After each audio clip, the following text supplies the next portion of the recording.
Within recent history, there have been two dominating military equipment systems, the first one being Alice and the second one being MOLLE. These are two different load systems with the same goal. It's to stay alive, carry your equipment, and make sure you're not making too much noise on the field. So today I just wanted to quickly go over both of these systems and why they were so effective in the times that they were being used in. So we're going to go super far back in the time.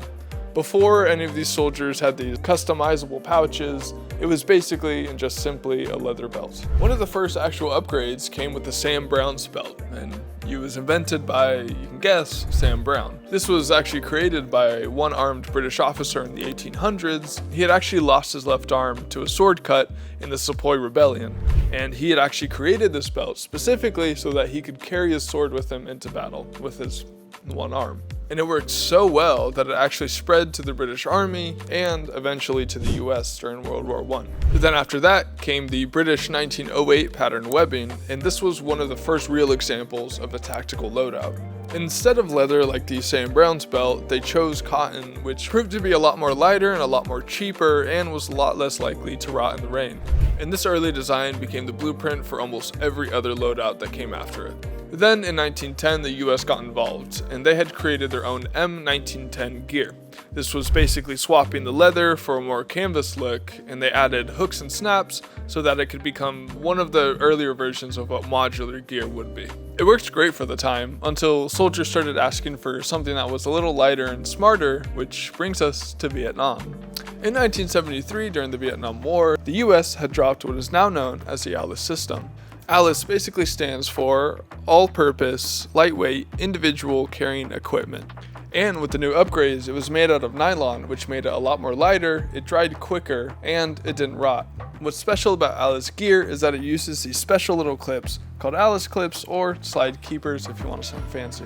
And what was special about it is that you could attach anything that you wanted. So you could do magazines, ammo pouches, first aid kits, canteens, and really whatever else you needed. And shovel covers, which you actually have right here in the store, shopswisslink.com. It was simple, modular, and could definitely take a beating. But there was a catch. Soldiers noticed that these things were extremely loud and would rattle like a toolbox. They would even get tape or even just paracord just to tie down the clips because they would rattle so extremely loud. But still, for its time, this was super impressive and revolutionary. It was tough, it was field repairable, and it just looked a lot more better than what was previously made. So by the late 90s, the US had had enough of this rattling metal and came up with something better called MOLLE. MOLLE, spelled M-O-L-L-E, is short for Modular Lightweight Load Carrying Equipment. So instead of clips like Alice uses, MOLLE uses the PALS system. This is the pouch attachment ladder system, which basically consisted of a 1-inch webbing on the back of most tactical vests and backpacks that you would see today. The setup's a lot more different from an Alice pack, where you have these straps that go within the PALS system, and you basically weave it through the ladders. It's a little bit slower to set up, but it's on there a lot more firm than it would be on the Alice pack. It's also designed to integrate with body armor and adjustable frames, spreading the weight evenly across the chest, the shoulders, and the hips. So in summary, Alice was a lot more better at carrying heavy loads of equipment, while MOLLE is for more comfortable and just longer lasting. So in short, if you're a collector or just love the old school aesthetic, then I would definitely recommend Alice. It's raw, it's rugged, and it's super field fixable, and nothing really screams the vintage look more than Alice does. But if you're using it for more serious reasons, I think MOLLE would be the way to go. If you're doing more hiking or training or hunting, I would say that that would be a much better decision for more practicality.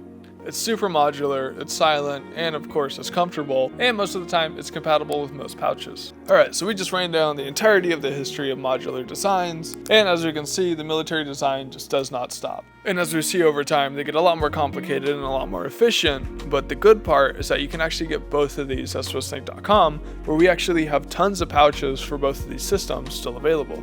We have original Alice gear, Alice pouches, even shovel covers, and we even have more modern day MOLLE pouches, where we have like grenade pouches and stuff like that, and a ton of stuff in between. And if you go to the new swisslink.com website, it's actually right there on the front page where you can actually find the difference and compare Alice versus MOLLE and actually go explore it for yourself. And if you did like this video, make sure to subscribe and keep up to date with our SwissLink videos, and I'll see you in the next one.